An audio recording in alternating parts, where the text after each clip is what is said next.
Hello and welcome back. I took a little unintentional couple of week break. I just got really caught up with some filming I was doing for my knitting and crochet channel. I was away for a couple of days and there's just been lots of family sort of end of year chaos type stuff going on. It always feels like it ramps up towards the end of the year. Phoebe, our youngest daughter, has a school trip coming up, so there's lots of prep around that and so on. So I'm very glad to be back. I thought it might be fun to do a video today about a walk that I'm going on, and also there's a little bit of, not cooking, no, drink making. Let's call it that, drink making that I want to do later as well, which I thought I would share with you. Very summery. This is going to be quite a summery vlog. Well, it should be summery. It's only 15 degrees Celsius here in Kent today. It is sunny, but it's supposed to rain. And I'm going to go on a really beautiful walk. It's a walk that I've wanted to do for quite a while. It's about a 7 mile, it's just 7 miles away. So I'm going to have to drive there. There's a car park and a visitor centre. If you're in Kent or nearby, you probably would have heard of it. It is the Lullingstone circular walk. It's about 6.5 miles circular walk. It goes through fields, woodland and parkland. I think it might go past a castle. It definitely goes past a lavender farm. And I'm pretty sure that June is lavender season. So I'm hoping we might get a few shots of, well, I'm hoping I'll get a few shots of lovely purpley lavender summery scenes, and then I'll get to smell it. You won't, unfortunately, but you can imagine it. So that's what I'm planning to do. I wasn't very well yesterday. I've been having some sort of perimenopausal symptoms that have been causing me a little bit of problems, but it's not very far away. 6.5 miles is not a terribly long walk. I'm going to pack some snacks and all of that. In fact, I'm going to show you now what I pack in my bag. Yes, that's what I'm going to do. I'm going to give you a little run through of everything that I pack for a relatively short day walk in early summer and show you the kind of thing that I bring with me. But before I head out and get started, I'm partnering with Wild again for this video, and as usual in my rucksack I have packed my Wild deodorant, my little I've got a little limited edition travel case which is just the perfect size, and because it's so easy to change up the scents, today I have popped in their brand new, I've got 2 of these, so one's in my case and one's here to show you. It's their brand new strawberry daiquiri flavour. Look at that. And actually this might give you a little bit of a clue for something later in the vlog. So it's got notes of strawberry. Oh, goodness me. I'm just going to do this now. Strawberry, raspberry, blueberry, sugar cane and vanilla. I think it's the sugar cane that really scratches an itch in my brain. It's just, oh, it's just lovely. I feel like I want to eat it. It's like a fresh, summery berry explosion. I'm going to be giving the lavender fields a run for their money. And Wild is powered by plants, so there is no aluminium salts, no parabens, no sulfates. It's vegan and it's cruelty free. So not only do I smell good, not only do I feel safe when I'm out and about walking, that I'm not going to start smelling when I get a bit hot and sweaty, but I can also feel like I am not causing harm to the nature that I am so lucky to spend time in, and that is such a good feeling and so important to me as well. Wild have also started doing lip balms. Now these sold out, I can't remember how quickly they sold out, very quickly, but they've got them back in stock again, and I'm very lucky to have my mitts on one. And look, I've got a little personalised case. You can do this with lots of their cases on the website. In fact, Phoebe has become so obsessed with it as well that I've ordered her own personalised deodorant case. So hopefully that might arrive today. If it does, I'll show you. So this is a lovely addition to my walking kit, because I do find when I'm exposed to the elements, oh look, don't put lip balm on and talk at the same time. Yeah, when I'm exposed to the elements, whether it's wind or cold or heat, my lips do really dry out. And this is lovely. They do it in a natural flavour. This is peach and mango. And it's a really lovely, subtle scent. Really softening but not distracting, if that makes sense. And just like the deodorant, the lip balms are refillable. The cases are aluminium and the refills are made from compostable bamboo. It's all plastic free, and I am always trying my best to make sure that I'm reducing the amount of plastic I use in my life. you can get 20% off at Wild with my code, which is wonderful20. It'll be linked in the description box. It'll be on the screen now. There will also be a QR code that you can scan. I move over a bit, I can put it up here. And I'll also put it in a pinned comment, the link in a pinned comment. And this is for a limited time, so make sure you make use of it. And yeah, I've already made use of it by ordering Phoebe's case because I get the 20% off as well. And yeah, thank you so much for Wild for partnering with me for this video. Makes me feel a lot more confident when I'm out walking and getting hot and sweaty. Okay, let me show you what I've got packed in my bag for my walk. Okay, so here's my bag. I've got some pins on here. This is a little hiking sheep, which I love because it kind of represents me as a walker, but me as a knitter as well. That was from Julie, lovely Julie, when I met up with her in Preston earlier this year. And this is a Moomin pin that Lilia bought me, my eldest daughter, for my birthday. So I've got those 2 pins on here. And in here I have, so first of all, I've got my little handmade pouch here. This was a gift. I have so many little gifted pouches and things like this. This is from Conchetta, at Butternut Handmade. It's so pretty, and it is the perfect size to have in my walking bag because I've got paracetamol in here just in case, because you never know, you might get struck by something. And also because part of the pain that I was having yesterday was connected to perimenopause and womb pain, which is a muscular pain, I've also just taken 2 ibuprofen just in case of emergencies. I have got hand gel and I have got plasters. So this is my kind of emergency kit for staying pain-free. Got a little travel thing of sun cream. I only ever wear Factor 50. And I've always got a nice little high protein snack. These are super expensive, but worth every penny. They are gorgeous. I've got my water bottle, which has actually got Robinson's zesty orange and mango squash in it because I just like a bit of flavour to my drink. This bag has actually got, it's actually set up to have a bladder pack in it, so you can put a flat bladder pack of water in here, and then there is a hole here for the straw to come through. I am going to get one of those. I'm going to order one from Amazon because I think that's going to be a lot easier than carrying around a bottle. And it also means that if I need a drink, I don't need to stop and take my rucksack off in order to do it, because I could have the straw attached and coming through to easily grab. I've got my patella support. I have problems with particularly my left knee. Really, I should wear this all the time as a preventative measure, but I find it annoying, so I don't. And I only feel that I ever really need this if I'm getting to the end of a very long walk, but it's handy just to have it to hand. And then in here, this is another little gifted pouch. This is so handy to have.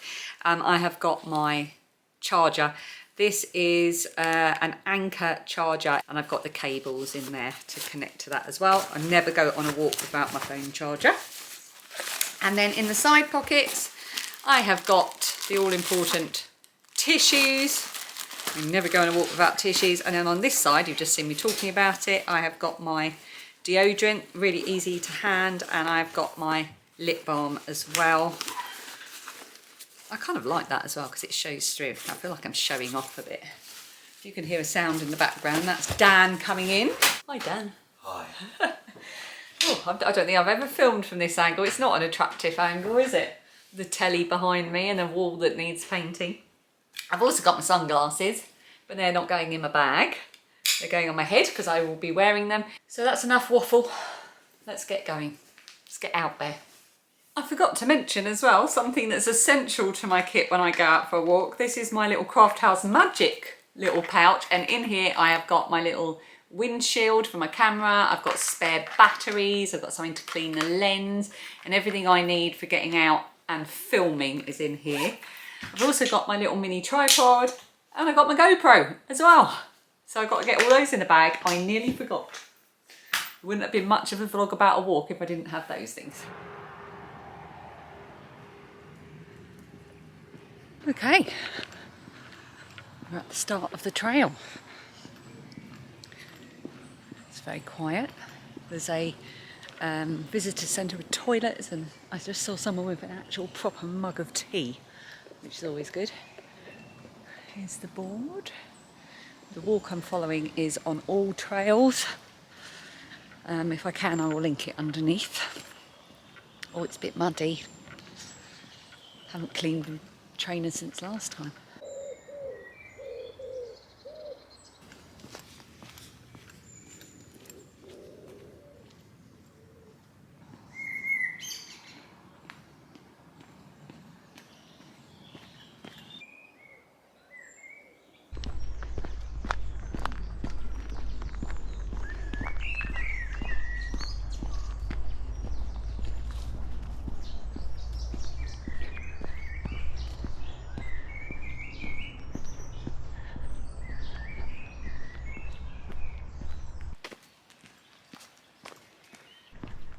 Just beyond this tree here, we are going to see Lullingstone Castle, which is actually a manor house, which you can see through the gatehouse here, just through that archway.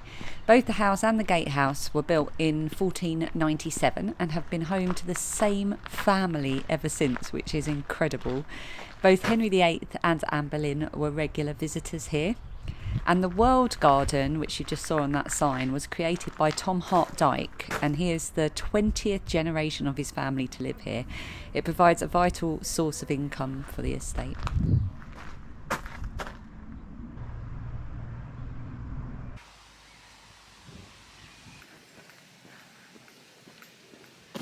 my goodness. I want to live there. So pretty. Called the Oast House. Doesn't look like an oast house. I'm sure it probably once was.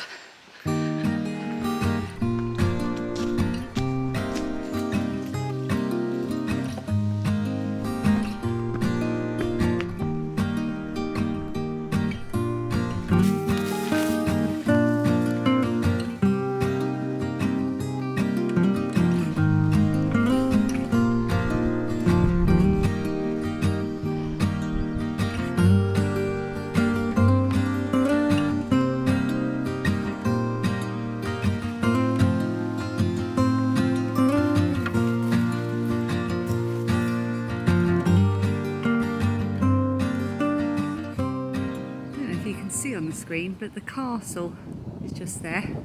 I've just walked from there. I haven't even walked a mile and a half yet.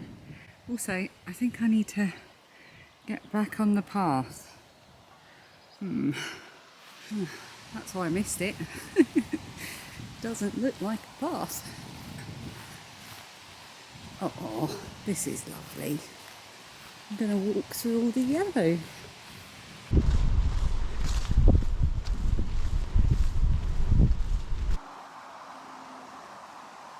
Come out here. I'm not sure if this is the right way or if I'd need to stick on the path there, but look how gorgeous the colour of that is. I do hope it's coming out on the screen. So I kind of headed down what I thought was the right route, even though it didn't look like it on the map. But the path is not well trodden and it's almost disappearing. This is when it would be useful to have like another person with me or Dan to sort of make decisions about, you know, have a second opinion about the right way to go. Anyway, I've gone back on myself. This is why I always end up walking longer. Just keep going the wrong way. I don't trust the map. So I'm heading back up before I get lost in all the grass. And there was some kind of animal poo. I'm not sure if it was horse poo or cow poo. Wouldn't want to bump into any cows. Dinosaur poo. Dragon poo. Could be dragons. Yeah, this is better. It's definitely the right path. It's still a very unkempt place to walk, but it's definitely well trodden. So I think this, and I'm on the line now, so I think, yeah, I'm glad I turned back. And this is lovely. Thank goodness for farmers, eh? Growing our food.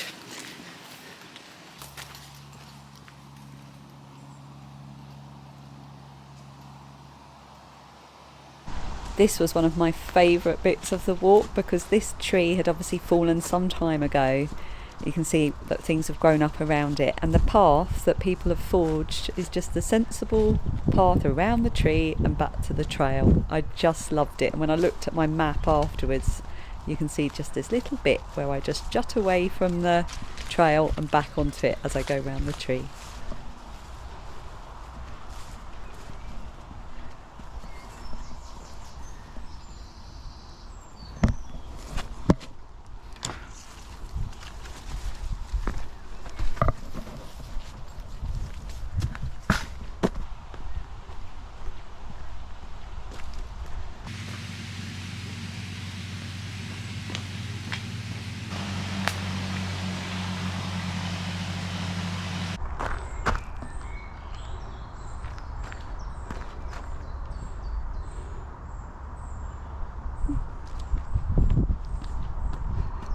Civilization.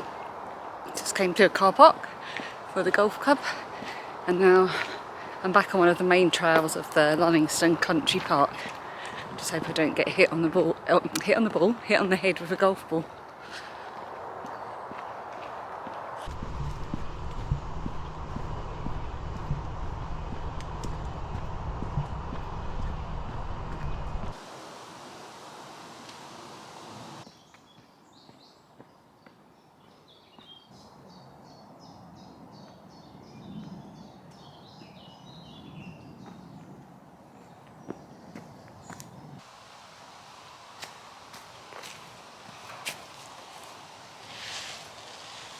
Oh, I found a nice little bench to sit on. There's a signpost there. If I go that way behind the camera, I'll go straight back to the visitor centre where I parked. So that's quite handy to know if I ever do this walk and feel like I don't want to complete the full 6.5 miles. I'm at 3.6 miles now, so I'm about halfway. And that would shorten the walk considerably, so that's good to know. Although I'm feeling good.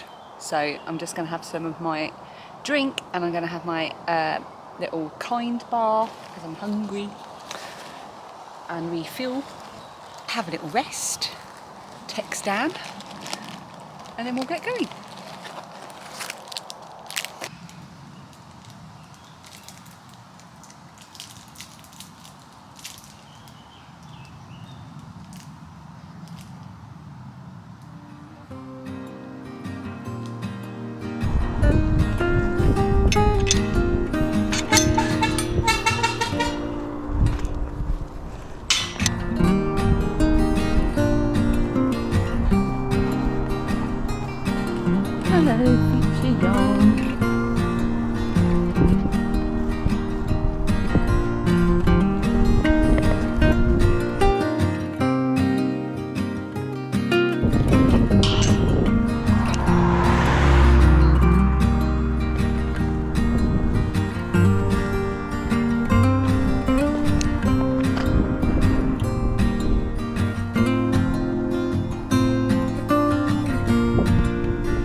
On the road again. These are really quiet roads. You can hear something coming a mile off, although it is quite windy, which is distorting everything a bit. It's not my favourite type of walking along the road, I always feel a bit on edge. But it's also quite nice to have a proper surface. This is so beautiful.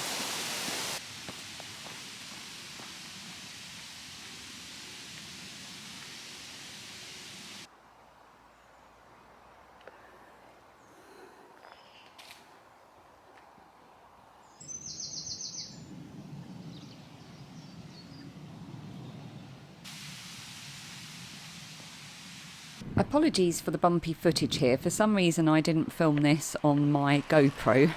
This is Shoreham. It's an absolutely stunning and ancient Kentish village. It's steeped in history.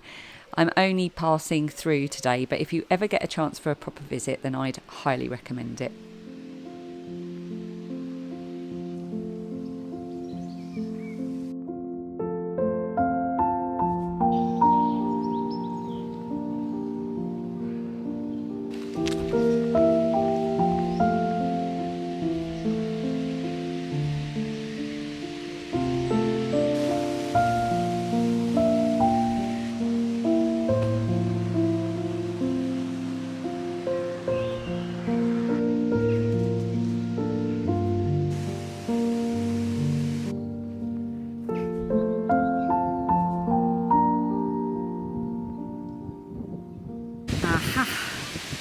It's very windy, so I hope you can hear me, but that there is lavender, and it's not quite out to its bright purpleness yet.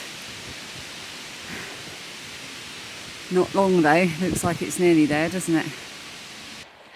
Just in case you're wondering, this field here is growing flax. The little purple flowers. There's a sign on this one saying that one is linseed. Can't see any purple flowers on that one, but it does look very similar, so I'm wondering if flax and linseed is the same thing. These are the kind of things I end up asking myself on my walks, and I will look it up. Oh, hops as well. So in Kent, hops are a very Kentish thing for brewing beer. So we've got hops here and the lavender fields just beyond. Very, very, very Kentish.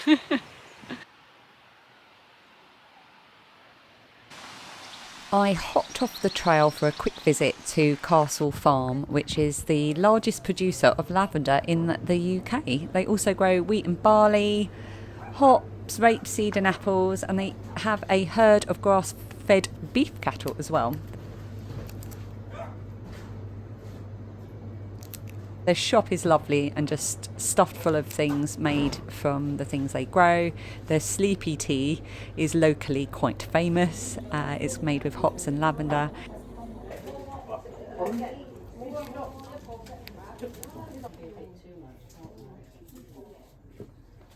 And of course I had to pick up some delicious, locally grown Kentish strawberries.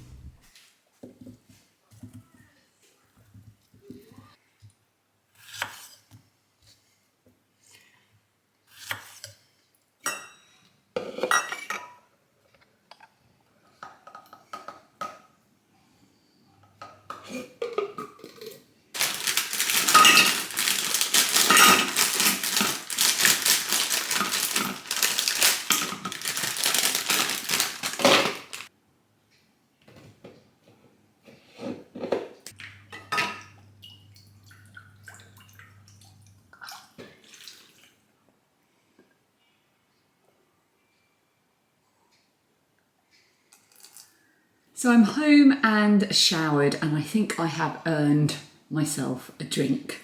Now, it's a little bit early in the day for alcohol, and I'm not a big fan of alcoholic cocktails anyway. I don't really drink spirits. I don't like, they're very strong. I find cocktails very strong, and obviously spirits are very strong. Just not my favourite thing to drink. So I've been looking around recently for really, really lovely non-alcoholic drinks that I can enjoy throughout the week. And I found this recipe for a fresh frozen strawberry daiquiri, a virgin strawberry daiquiri. So I've got all my ingredients here. I'll pop the recipe underneath that I've used to make this, and I'm using some of the Kent strawberries I picked up earlier. But this particular recipe recommended a non-alcoholic rum to use in it. Now, I did a bit of research on this, and this did seem to come out one of the better ones. And they do two types. It's Liar's. It's not cheap. It's about the same price as a normal rum. So this is their white one. So I guess you would compare this to something like Bacardi, which is definitely not something I like. I've had a little taste of it neat. It's really nice and warming. It tastes like, I mean, you could be fooled into thinking it was alcoholic. It's got a very warming flavour, but it feels a bit watered down. They do say it's really good for mixing, which is what I'm going to do. They also do a dark rum, and actually I think I'm going to get that to try as well, a dark non-alcoholic rum. So I'm going to add 60 ml of this to my daiquiri. A little measurer. Oh, this only goes up to 50. I have to do 50 and then another 10. I mean, it smells like an alcoholic cream soda. That's what it reminds me of when I smell it. It's not what it tastes like, but there you go. Another 10 ml. I mean, it doesn't really matter if we go over, does it? This is definitely too small for making it, but my bigger one is broken, so we're going to squeeze it in and hope that the my very old NutriBullet can cope.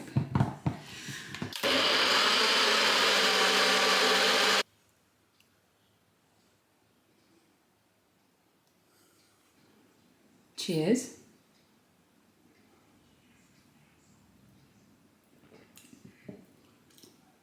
Oh.